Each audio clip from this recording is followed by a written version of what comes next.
do yourself a favor and take a minute, cut everything off the trees carefully, get everything organized so that you've got all the different parts that you need, sort things out, and things go together a lot easier. There are two different shock caps, just a regular generic looking shock cap and a shock cap that you can screw this little piece on. Basically, it's a faux reservoir. It doesn't do anything. Some people like the way it looks. I am definitely considering upgrading these shocks to an aluminum shock by a different manufacturer from Axial. So I'm just going to put these together as is, and I'm just going to use a standard cap. I'm not going to worry about those. These load from the bottom, just like a higher performance shock, and it has 2 O-rings per, and they've got trinitride coated shock shafts. All in all, it looks like a decent build. These are the pistons. Instead of having holes, they are pentagon shaped, and the fluid just moves around them. So you really can't change the performance level of these, but this isn't a race car. If you do change springs to something stiffer or something softer, you can always change the weight of the fluid. They provide a very large bottle of 30 weight, and changing the springs may be something that I'm doing. I am adding a bunch of different items that are going to change the weight of the vehicle. For example, I'm using metal bumpers front and rear, and the front bumper is going to have a winch on it. That's definitely going to add more weight to the front, and I'm adding a lot of weight to the wheels. I'm going to be putting stick-on wheel weights around the inside of the wheel when I build up the tires, but that doesn't affect the suspension. The winch and the bumpers, however, will, and I'm also going to be building that body and adding some other items. So all of those things are going to combine to make the body weigh more, especially up in the front. So I may end up going with a softer spring in the rear to make the car ride differently, or I may end up having to go stiffer than stock up in the front and leave the stock in the rear. So that'll be something that I tinker with once everything is assembled. I normally like to build shocks assembly line at the same time I want to show you how I'm doing these, so I'm going to definitely fast forward parts of this. If you've watched my videos before, you know I like to put on the preload adjusters so that I can just set them into the little shock stand over here and let any bubbles come out. And just because shocks are not a big factor with this being a slow-moving vehicle, that doesn't mean that I'm going to take any less care in how I assemble them. Definitely be careful as you are assembling these because all of the parts are plastic. You don't want to start cross-threading one of these shock bodies.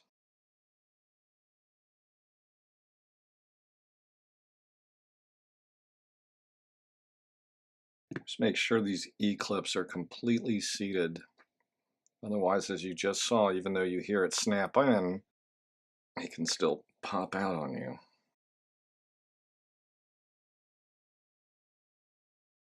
You should be able to rotate it nice and easy. That's how you know it's in the groove.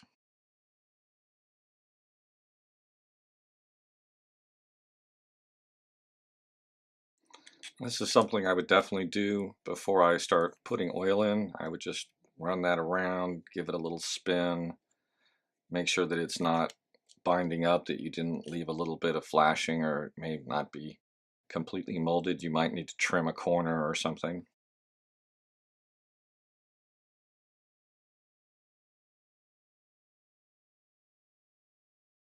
To make my life a little easier while I'm editing all this video, I'm going to go ahead and stop.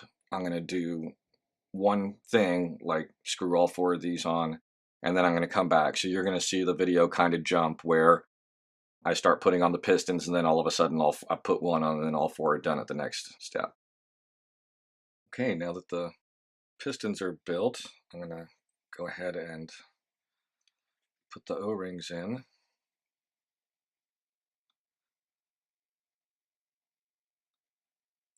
just like I do with bigger race shocks, I'm going to build a little stack.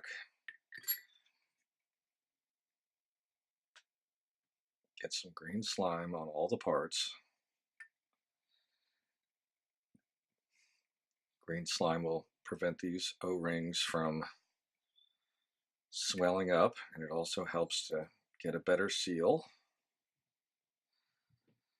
It's not much here, but it's still worth doing it right.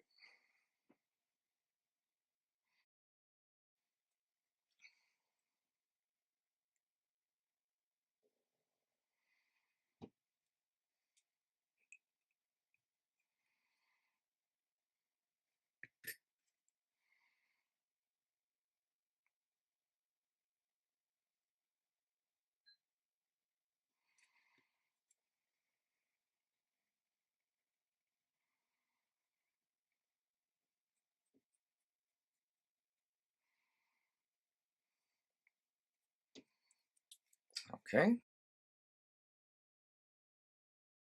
If you don't have one, I highly recommend getting a pair of shock pliers.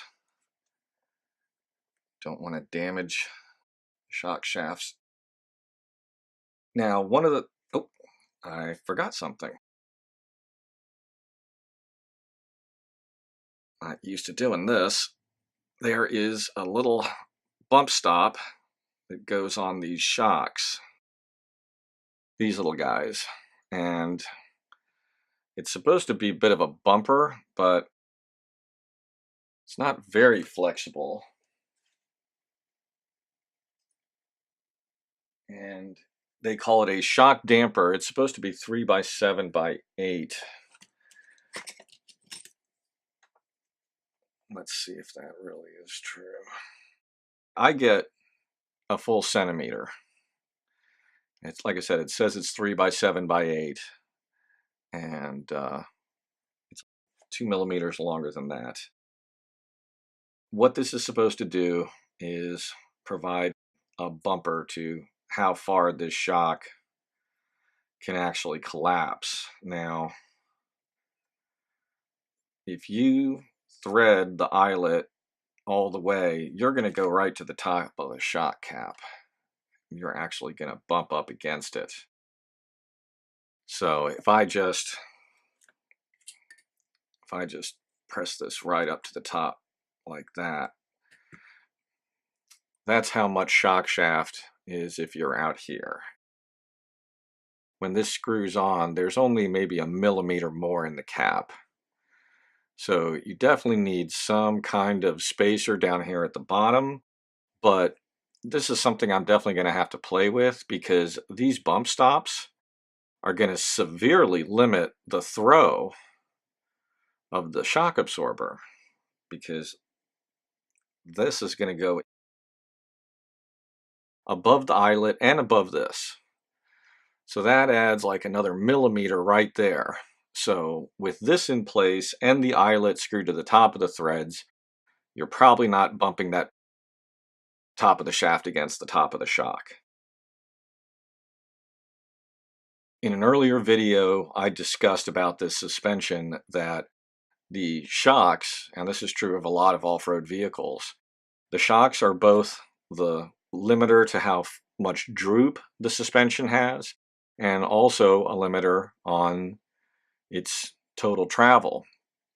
With this bump stop in the way, that's going to knock off a big chunk of the total travel. It's cutting, let's see, I'm holding the shock all the way down. If I were to take 1, 2, 3, Wow, okay. Here, take a look at this. With these bump stops, that's a third of the travel because that little extra space there is going to be taken up by the little footer for the spring, the spring cap. So I might at some point, in fact, probably shortly after assembling, I'm going to start seeing how much travel it actually has. And I may trim these a bit. They're soft, like a silicone, and it would probably be fairly easy to trim them down a bit with an X-Acto knife. I would do it incrementally, knock a little bit off at them at a time, and see how that affects the amount of suspension travel. But that seems like an awful lot of throw to take out of the shock right away, because that can only compress so far. I mean, I'm pushing it pretty hard and I'm getting maybe 2 or 3 millimeters.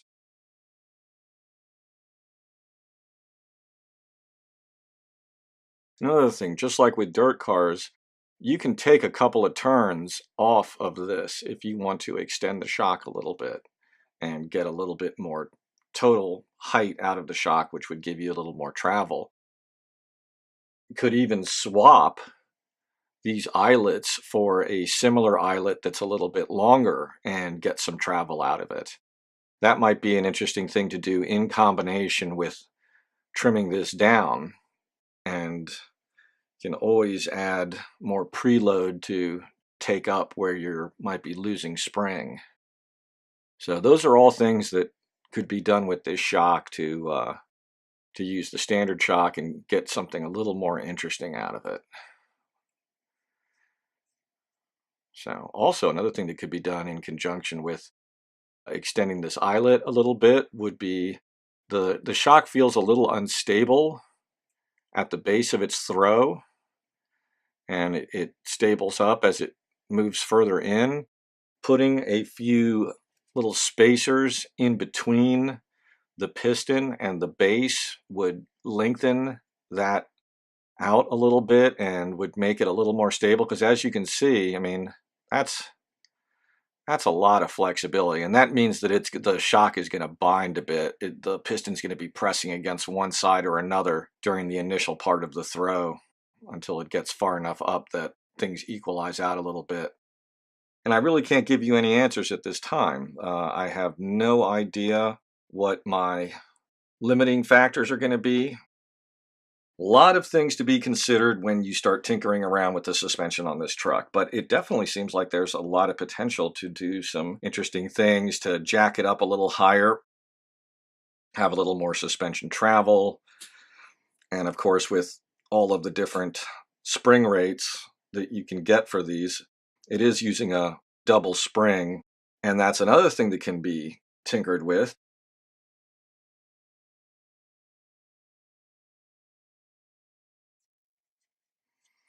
And now that I'm thinking about it, especially after I feel when you pull it all the way out, the amount of angle this has and potential binding there.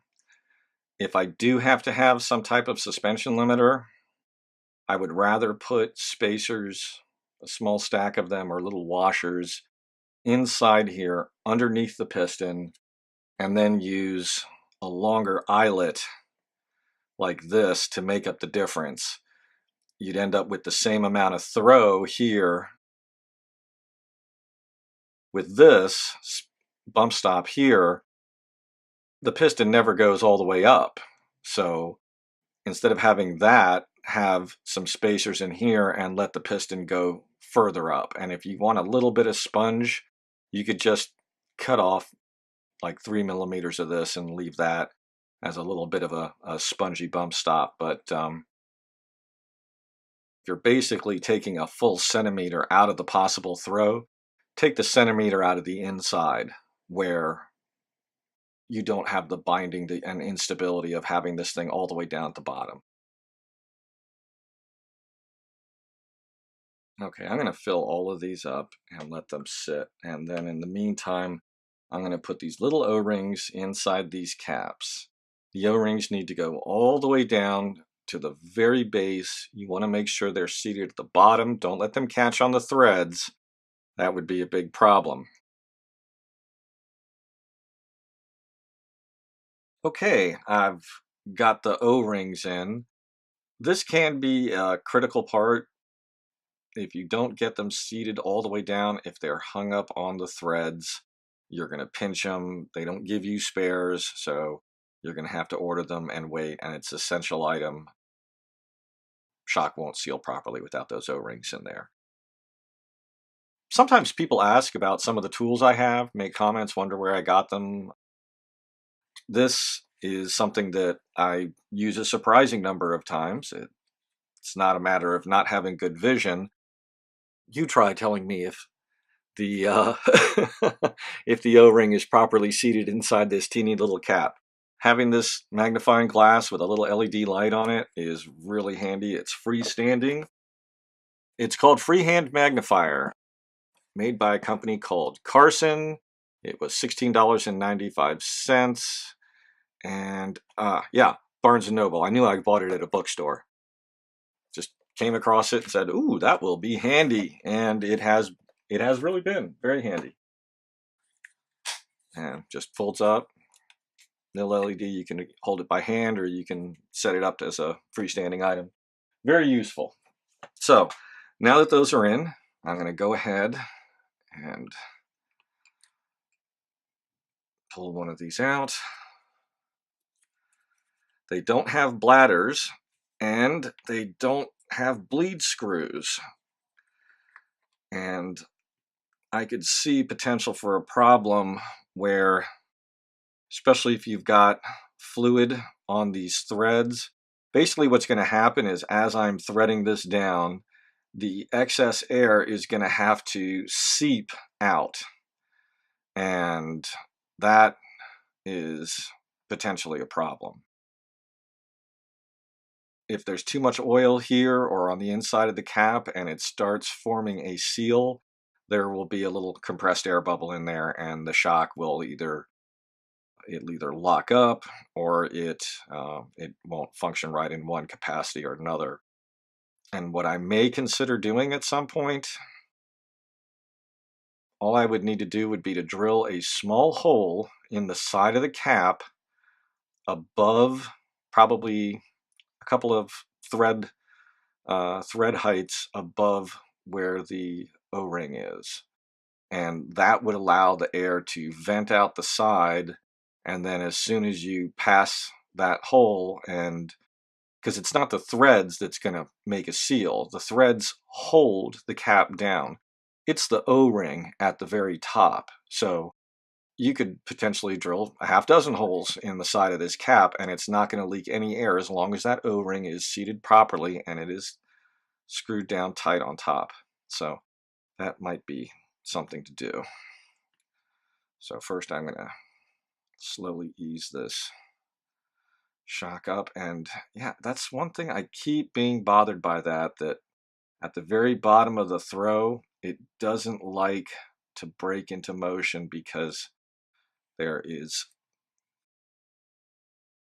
so much binding going on, because there's just that little teeny stack, one little washer, the cap, the bottom, and I think what these shocks really need is some spacers beneath the piston.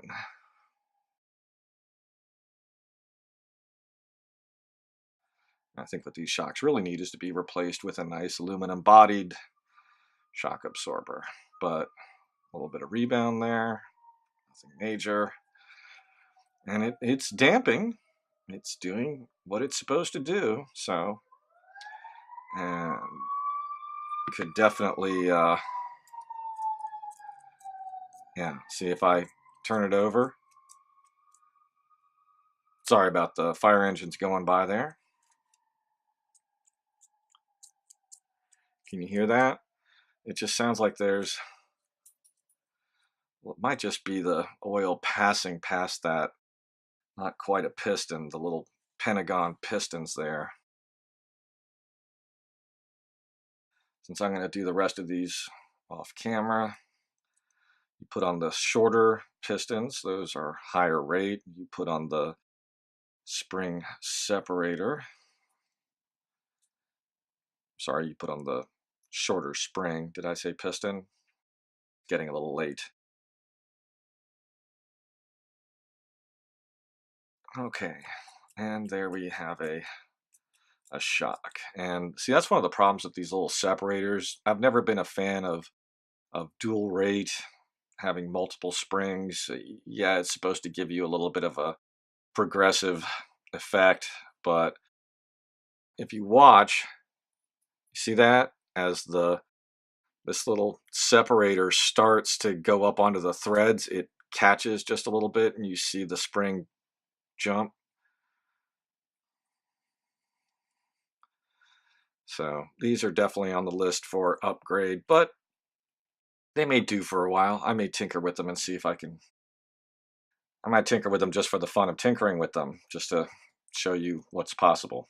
So anyway, there's a shock. You know how to build them. Don't worry about these 4 screws. Those go for these. If you are using the reservoir, you just screw those up from the bottom into this little cap here, and you've got your little faux reservoirs. So I'm going to finish these shocks and pick up as I start attaching them to the axles and starting to put the suspension onto the frame.